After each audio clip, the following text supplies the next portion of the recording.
इस वेले की वड्डी खबर श्री अमृतसर साहब तो सामने आ रही है, जिथे अज फिर श्री दरबार साहब के नेड़े जबरदस्त धमाका हो गया। अमृतसर के विरासती मार्ग ते अज फिर सवेरे धमाका होने के कारण पूरा शहर सहम उठिया, जिथे बचाव कार्ज लई मौके ते पुलिस दीयां टीमां पहुंच गईयां। जानकारी मुताबिक दस्सिया जा रहा कि अज सवेरे होए धमाके च जानी नुकसान तो बचा रहा, पर बीते दिनी होए धमाके च 4 लोग जख्मी दसे गए सी। मौके ते पुलिस के आला अधिकारी अते डीजीपी गौरव यादव होरी भी पुजे ने। उन्होंने लोगों को आश्वासन दिता, यह भरोसा दवाया कि पब्लिक नूं घबराउण दी लोड़ नहीं, पुलिस उन्हां दी सुरक्षा लई तैयार बर तैयार है ਅਤੇ इस घटना की जांच की जा रही है। फिलहाल घटना वाले इलाके नूं पुलिस ने सील कर दिता है। ਅਸੀਂ ਮੈਂ ਕਹਿ ਰਿਹਾ ਨਾ ਵੈਰੀਫਾਈ ਕਰ ਰਹੇ ਹਾਂ, ਸਾਨੂੰ ਵੈਰੀਫਾਈ ਕਰਨ ਥੋੜਾ ਟਾਈਮ ਦਿਓ, ਅਸੀਂ ਕਰ ਲੈਂਦੇ ਵੈਰੀਫਾਈ, ਤੁਹਾਨੂੰ ਦੱਸ ਦਾਂਗੇ। ਠੀਕ ਹੈ ਜੀ, ਲਾਗੇ ਬਲੇ ਸੀਸੀਟੀਵੀ ਮੈਂ ਕਿਹਾ ਜੀ ਉਹੀ ਤਾਂ ਕਹਿ ਰਿਹਾ, ਵੈਰੀਫਾਈ ਕਰ ਲੈਣ ਦਿਓ, ਸਾਰਾ ਤੁਹਾਨੂੰ ਬਰੀਫ ਕਰ ਦਿੰਦੇ, ਅਸੀਂ ਇੱਥੇ ਹੀ ਹੈਗੇ। ਠੀਕ ਹੈ ਜੀ, ਬਾਕੀ ਇੱਥੇ ਮਾਹੌਲ ਠੀਕ ਹੈ। ਟੀਮਾਂ ਕਿਹੜੀ ਜਾਂਚ ਕਰ ਰਹੀਆਂ? ਸਾਰੀਆਂ ਹੈਗੀਆਂ ਜੀ, ਐਂਟੀ ਸੈਬੋਟੇਜ ਵੀ ਹੈਗੀ ਹੈ, ਬੰਬ ਸਕੁਐਡ ਵੀ ਹੈਗੀ ਹੈ, ਐਫਐਸਐਲ ਵੀ ਹੈਗੀ ਹੈ। ਜ਼ਖਮੀ ਹੈ ਸਰ? ਹਾਂਜੀ, ਕਿਸੇ ਦੇ ਪੈਰ ਤੇ ਥੋੜੀ ਜਿਹੀ ਖਰੋਚ ਆਈ ਹੈ, ਬੈਂਡੇਡ ਹੋਈ ਹੈ, ਬਾਕੀ ਸਾਰਾ ਠੀਕ ਹੈ, ਕਿਸੇ ਨੂੰ ਕੋਈ ਸੱਟ ਨਹੀਂ ਲੱਗੀ। ਬਿਲਕੁਲ ਜੀ, ਓਕੇ, ਥੈਂਕ ਯੂ ਜੀ। ਸਰ ਬਲਾਸਟ ਕਿੰਨੇ ਵੇ ਹੋਇਆ, ਮਾੜਾ ਜਿਹਾ ਦੱਸ ਦਿਓ ਨਾ। ਅੰਮ੍ਰਿਤਸਰ ਦੇ ਵਿੱਚ ਆ 2 ਜਿਹੜੇ ਲੋ ਇੰਟੈਂਸਿਟੀ ਐਕਸਪਲੋਜ਼ਨਸ ਹੋਏ ਹੈਗੇ, ਇੱਕ ਸੈਟਰਡੇ ਰਾਤੀ 11:30 ਦੇ ਕਰੀਬ, ਇੱਕ ਅੱਜ ਸੋਮਵਾਰ ਸਵੇਰੇ 6:15 ਵਜੇ। ਤੇ ਇਸ ਦੇ ਵਿੱਚ ਜਿਹੜੀ ਪ੍ਰੀਲਿਮਿਨਰੀ ਇੰਟਰੋਗੇਸ਼ਨ ਜਿਹੜੀ ਇਨਵੈਸਟੀਗੇਸ਼ਨ ਹੋਈ ਹੈ, ਉਸ ਦੇ ਵਿੱਚ ਇਹ ਸਾਹਮਣੇ ਆਇਆ ਕਿ ਇਹ ਲੋ ਇੰਟੈਂਸਿਟੀ ਐਕਸਪਲੋਜ਼ਨਸ ਸੀਗੇ, ਜਿਹੜੇ ਉੱਪਰ ਜਿਹੜੀ ਹੈਰੀਟੇਜ ਸਟੇਜ ਜਿੱਥੇ ਅਸੀਂ ਖੜੇ ਹੈਰੀਟੇਜ ਸਟਰੀਟ ਦੇ ਵਿੱਚ ਇੱਥੇ ਲੋ ਇੰਟੈਂਸਿਟੀ ਐਕਸਪਲੋਜ਼ਨਸ ਹੋਏ ਹੈਗੇ। ਸੋ ਅਸੀਂ ਇਸ ਦੀ ਸਾਇੰਟੀਫਿਕਲੀ ਇਨਵੈਸਟੀਗੇਸ਼ਨ ਕਰ ਰਹੇ ਹਾਂ, ਸਾਡੀ ਫੋਰੈਂਸਿਕ ਟੀਮ ਇੱਥੇ ਮੌਕੇ ਤੇ ਹੈਗੀ, ਤੇ ਕੋਈ ਵੀ ਸਾਨੂੰ ਟ੍ਰਿਗਰਿੰਗ ਮੈਕੈਨਿਜ਼ਮ ਜਾਂ ਡੈਟੋਨੇਟਰ ਨਹੀਂ ਮਿਲਿਆ ਹੈਗਾ ਮੌਕੇ ਤੇ ਜਿਸ ਤੋਂ ਇੰਜ ਜਾਪਦਾ ਹੈਗਾ ਕਿ ਕਿਸੇ ਕੰਟੇਨਰ ਦੇ ਵਿੱਚ ਐਕਸਪਲੋਸਿਵ ਮਟੀਰੀਅਲ ਰੱਖ ਕੇ ਜਿਹੜਾ ਹੈਗਾ ਉਹ ਐਕਸਪਲੋਜ਼ਨ ਕੀਤਾ ਗਿਆ ਹੈ। Absence of triggering mechanism means that it is a crude kind of a device. ਅਸੀਂ ਇਸ ਨੂੰ ਪੂਰੇ ਡੀਪਲੀ ਇਨਵੈਸਟੀਗੇਟ ਕਰਾਂਗੇ, ਅਸੀਂ ਕੋਈ ਐਂਗਲਸ ਰੂਲ ਆਊਟ ਨਹੀਂ ਕਰ ਰਹੇ ਹੈਗੇ। ਪ੍ਰੀਲਿਮਿਨਰੀ 2-3 ਗੱਲਾਂ ਮੈਂ ਕਹਿਣਾ ਚਾਹਾਂਗਾ ਕਿ ਇਹ ਕਿਸੇ ਦੀ ਮਿਸਚਿਫ ਹੈਗੀ। It is too early to say ਕਿ ਇਟ ਇਜ਼ ਮਿਸਚਿਫ ਜਾਂ ਇਟ ਇਜ਼ ਟੈਰਰ ਐਂਗਲ ਜਾਂ ਕਿਸੇ ਦਾ ਪਰਸਨਲ ਐਂਗਲ ਹੈ। ਸੋ ਅਸੀਂ ਕੋਈ ਵੀ ਐਂਗਲ ਰੂਲ ਆਊਟ ਨਹੀਂ ਕਰਾਂਗੇ, ਅਸੀਂ ਸਾਰੇ ਐਂਗਲਸ ਤੋਂ ਡੀਪਲੀ ਇਨਵੈਸਟੀਗੇਟ ਕਰਾਂਗੇ। ਐਕਸਪਲੋਸਿਵਸ ਆਰ ਵੈਰੀ ਕਰੂਡਲੀ ਮੇਡ, ਵੈਰੀ ਕਰੂਡਲੀ ਅਸੈਂਬਲਡ।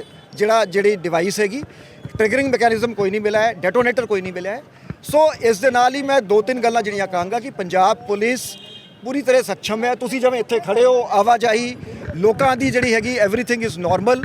ਸੋ ਮੈਂ ਲੋਕਾਂ ਨੂੰ ਅਸ਼ੋਰ ਕਰਦਾ ਹਾਂ ਕਿ ਅਸੀਂ piece, harmony, law and order ਬਣਾ ਕੇ ਰੱਖਾਂਗੇ। ਨੰਬਰ 2, ਫੇਕ ਰਿਊਮਰਸ ਦੇ ਵਿੱਚ ਕਈ ਵਾਰੀ ਲੋਕੀ ਗਲਤ ਗੱਲਾਂ ਕਹਿੰਦੇ ਆ, ਸਾਡਾ ਫੈਕਟ ਚੈੱਕ ਕਰੋ, ਸਾਡੇ ਸੋਸ਼ਲ ਮੀਡੀਆ ਹੈਂਡਲਸ ਹੈ, ਅਸੀਂ ਆਫੀਸ਼ੀਅਲੀ ਰਿਲੀਜ਼ ਕਰਾਂਗੇ। ਥਰਡਲੀ ਵਾਈਟ ਪਾਊਡਰ ਬਰਾਮਦ ਹੋਇਆ ਸੀਗਾ ਥੋੜਾ ਜਿਹਾ। ਦੇਖੋ ਜੀ, ਆਈਈਡੀ ਤੇ ਕੋਈ ਵੀ ਜਿਵੇਂ ਮੈਂ ਕਿਹਾ ਜਿਹੜਾ ਕਰੂਡ ਐਕਸਪਲੋਜ਼ਨ ਹੈ ਜੀ, ਸੋ ਬੇਸਿਕਲੀ ਆਈਈਡੀ ਹੁੰਦੀ ਹੈ ਜਿਹਨੂੰ ਆਪਾਂ ਕਹਿੰਦੇ improvised explosive device. So anything which causes an explosion is an IED.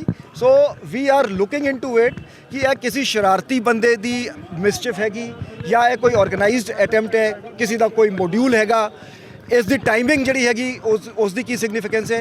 So investigation दे विच असी टैक्नीकली CCTV फुटेज लेके टैक्नीकल मीनस तो ਜਿਹੜੇ ਵੀ ਸਾਨੂੰ ਇੱਥੇ ਮੌਕੇ ਤੇ ਲੋਕ ਸੀਗੇ ਸਾਰਿਆਂ ਨੂੰ ਇਨਵੈਸਟੀਗੇਸ਼ਨ 'ਚ ਜੁਆਇਨ ਕਰਾ ਕੇ ਅਸੀਂ ਇਸ ਨੂੰ ਥ੍ਰੈਡ ਬੇਅਰ ਕਰਾਂਗੇ ਕਿ ਇਹ ਕਿਵੇਂ ਹੋਈ ਗੱਲ।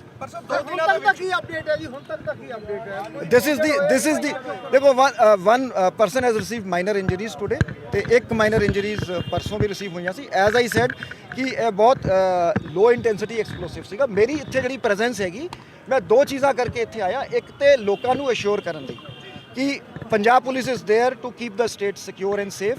ਦੂਜਾ, ਕਿਸੇ ਵੀ ਪੈਨਿਕ ਦੀ ਲੋੜ ਨਹੀਂ ਹੈਗੀ, ਅਸੀਂ ਇਸ ਨੂੰ ਵਰਕਆਊਟ ਕਰਾਂਗੇ। ਅਸੀਂ ਹੁਣ ਤੱਕ ਹਾਲੇ ਤੱਕ ਜਿਹੜੇ ਵੀ ਕੇਸ ਸਾਡੇ ਰਿਪੋਰਟ ਹੋਏ ਹੈ, ਪੰਜਾਬ ਪੁਲਿਸ ਨੇ ਸਕਸੈਸਫੁਲੀ ਵਰਕਆਊਟ ਕੀਤਾ ਹੈ ਤੇ this case will also be worked out. Low explosion ਜਿਵੇਂ ਮੈਂ ਜਿਹੜੀਆਂ ਗੱਲਾਂ ਕਹੀਆਂ ਕਿ ਸਾਨੂੰ ਮੌਕੇ ਤੋਂ ਡੈਟੋਨੇਟਰ ਨਹੀਂ ਮਿਲਿਆ। ਜਦੋਂ ਕੋਈ ਵੀ ਜਿਹੜਾ ਹਾਈ ਐਕਸਪਲੋਸਿਵ ਹੁੰਦਾ ਹੈ ਉਸ ਨੂੰ ਡੈਟੋਨੇਟ ਕਰਨ ਲਈ ਡੈਟੋਨੇਟਰ ਯੂਜ਼ ਕਰਦੇ, ਜਿਹਨੂੰ ਟ੍ਰਿਗਰਿੰਗ ਮੈਕੈਨਿਜ਼ਮ ਕਹਿੰਦੇ ਆ ਜਾਂ ਟ੍ਰਿਗਰਿੰਗ ਡਿਵਾਈਸ ਕਹਿੰਦੇ ਆ। So no triggering device has been recovered from the spot so far. So ਇਸ ਤੋਂ ਇੰਜ ਜਾਪਦਾ ਹੈ, ਹੁਣ ਸਪੈਕੂਲੇਟਿਵ ਹੈ। ਜੇ ਮੈਂ ਇਹ ਕਹਿੰਦਾ ਵੀ ਤੁਸੀਂ you will like to put words into my mouth ਕਿ ਪੋਟੈਸ਼ੀਅਮ ਜਿਹੜਾ ਉਹ ਕਲੋਰੇਟ ਤੇ ਸਲਫਰ ਹੁੰਦਾ ਹੈ, ਸੋ ਮੈਂ ਇਹ ਨਹੀਂ ਕਹਾਂਗਾ because we are not sure, we will go by the scientific. ਹੁਣ ਇਟ ਇਜ਼ ਆਲਦੋ ਰੈਗੂਲੇਟਡ ਹੈ, ਬਟ ਇਸ ਤਰ੍ਹਾਂ ਦੇ ਸਬਸਟੈਂਸਸ ਬਹੁਤ ਈਜ਼ੀਲੀ ਵੀ ਅਵੇਲੇਬਲ ਹੈ ਮਾਰਕੀਟ ਦੇ ਵਿੱਚ। ਦੇਅਰਫੋਰ ਅਸੀਂ ਇਸ ਨੂੰ ਸਾਰੇ ਐਂਗਲਸ ਤੋਂ ਦੇਖਾਂਗੇ ਕਿ ਲੋਕਲੀ ਪ੍ਰੋਕਿਊਰਡ ਕਿਸੇ ਮਿਸਚਿਫ ਮੇਕਰ ਦੀ ਇਹ ਹਰਕਤ ਤੇ ਨਹੀਂ ਹੈਗੀ ਕਿ ਸਟੇਟ ਦਾ ਮਾਹੌਲ ਵਿਗਾੜਨ ਲਈ, ਇਸ ਤਰ੍ਹਾਂ ਦਾ ਪ੍ਰਭਾਵ ਦੇਣ ਲਈ। ਸੋ ਅਸੀਂ ਡੀਪਲੀ ਇਨਵੈਸਟੀਗੇਟ ਕਰਾਂਗੇ, ਸਾਰੇ ਐਂਗਲਸ ਦੇਖਾਂਗੇ। ਟੈਕਨੀਕ ਕਿਹੜੀ ਵਰਤੀ ਗਈ ਸੀ ਥੋੜਾ ਜਿਹਾ? ਦੇਖੋ ਜੀ, ਉੱਪਰ ਜਿਵੇਂ ਹੈਰੀਟੇਜ ਜਿਹੜਾ ਪਾਰਕਿੰਗ ਹੈਗੀ, ਇਹਦੇ ਉੱਪਰ ਜਿਹੜਾ ਹੈਗਾ ਜਿਹੜਾ ਸਾਰਾਗੜੀ ਸਟਰੀਟ ਜਿੱਥੇ ਅਸੀਂ ਖੜੇ ਹੈਗੇ, ਇੱਥੇ ਉੱਪਰ ਕੰਟੇਨਰ ਦੇ ਵਿੱਚ ਜਿਹੜਾ ਹੈਗਾ ਐਕਸਪਲੋਸਿਵ ਰੱਖ ਕੇ ਇੱਕ ਥ੍ਰੈਡ ਜਿਹੜਾ ਹੈਗਾ ਥੱਲੇ ਲਟਕ ਰਿਹਾ ਸੀਗਾ। So either some passer by has accidentally, ਜਿਵੇਂ ਸੀਸੀਟੀਵੀ ਫੁਟੇਜ ਇਸੀ ਕਰਕੇ ਅਸੀਂ ਡੀਪਲੀ ਦੇਖ ਰਹੇ ਹੈਗੇ ਕਿ ਉਹ ਕਿਸੇ ਨੇ ਖਿੱਚਤਾ। ਸੋ ਉਹ ਡਿਵਾਈਸ ਜਿਹੜੀ ਹੈਗੀ ਉੱਪਰੋਂ ਥੱਲੇ ਡਿੱਗ ਪਈ ਤੇ ਇੱਕ ਐਕਸਪਲੋਜਨ ਹੋ ਗਿਆ। ਆਵਾਜ਼ ਕਾਫੀ ਹੋਈ, ਪਰ ਅਦਰਵਾਈਜ਼ ਦੇਰ ਵੇਰ ਨੋ ਸ਼ਾਰਪਨਲਸ, ਜਿਹੜੇ ਵਿੱਚ ਸ਼ਾਰਪਨਲ ਕੋਈ ਵੀ ਨਹੀਂ ਸੀਗੇ, ਤੇ ਇੰਜਰੀ ਬਹੁਤ ਮਾਈਨਰ ਹੋਈ ਹੈ। But yes, loud noise was there. Sir ਜਦੋਂ ਸੈਕੰਡ ਬਲਾਸਟ ਹੋਇਆ ਤਾਂ ਡਿਪਲੋਇਮੈਂਟ ਨਹੀਂ ਸੀ ਇੱਥੇ? ਸੀਪੀ ਸਾਹਿਬ ਤੁਹਾਨੂੰ ਡਿਟੇਲ 'ਚ ਬਰੀਫ ਕਰ ਦੇਣਗੇ। ਅਸੀਂ ਸਾਰੇ ਐਸਪੈਕਟਸ ਨੂੰ ਦੇਖਾਂਗੇ, ਕੇਸ ਨੂੰ ਟਰੇਸ ਕਰਾਂਗੇ। ਫੇਕ ਰਿਊਮਰਸ ਤੇ ਨਾ ਜਾਓ, ਇਹ ਕਿਸੇ ਦੀ ਮਿਸਚਿਫ ਹੋ ਸਕਦੀ ਹੈ। ਅਸੀਂ ਪੰਜਾਬ ਦੇ ਵਿੱਚ ਪੀਸ ਤੇ ਹਾਰਮਨੀ ਨੂੰ ਡਿਸਟਰਬ ਨਹੀਂ ਹੋਣ ਦੇਵਾਂਗੇ। ਕੁਝ ਲੋਕ ਸਰ ਆਇਡੈਂਟੀਫਾਈ ਕੀਤੇ ਗਏ ਨਹੀਂ ਇਸ ਮਾਮਲੇ ਦੇ ਵਿੱਚ ਕਿ ਕਿੱਥੋਂ ਇਹ ਰੱਖਿਆ ਗਿਆ, ਜਾਂ ਚਿਮਨੀ ਦੇ ਵਿੱਚ, ਜਿਸ ਤਰ੍ਹਾਂ ਤੁਸੀਂ ਮੈਟਲ ਡਿਵਾਈਸ ਕਹਿ ਰਹੇ ਹੋ ਕਿ ਉਹਦੇ ਵਿੱਚ ਰੱਖਿਆ ਗਿਆ, ਚਿਮਨੀ ਦੇ ਵਿੱਚ ਇਹ, ਤਾਂ ਕੁਝ ਪਤਾ ਚੱਲਿਆ ਕਿ ਕਿਹੜੇ ਰੈਸਟੋਰੈਂਟ ਅਸੀਂ ਸਾਰੇ ਐਂਗਲਸ ਨੂੰ ਇਨਵੈਸਟੀਗੇਟ ਕਰਾਂਗੇ ਜੀ sir. I think CP Sahib will brief again after some time. ਆਖਿਰ ਇਹਨਾਂ ਘਟਨਾਵਾਂ ਦੇ ਪਿੱਛੇ ਕਿਸ ਦਾ ਹੱਥ ਹੈ ਤੇ ਕੌਣ ਕਰਵਾ ਰਿਹਾ ਇਹ ਘਟਨਾਵਾਂ? ਕਿਉਂ ਹੋ ਰਹੇ ਨੇ ਇਹ ਧਮਾਕੇ? ਕੀ ਮਨਸ਼ਾ ਹੈ ਇਸ ਦੇ ਪਿੱਛੇ? ਇਹ ਤਾਂ ਪੁਲਿਸ ਦੀ ਜਾਂਚ ਤੋਂ ਬਾਅਦ ਹੀ ਸਾਹਮਣੇ ਆਵੇਗਾ।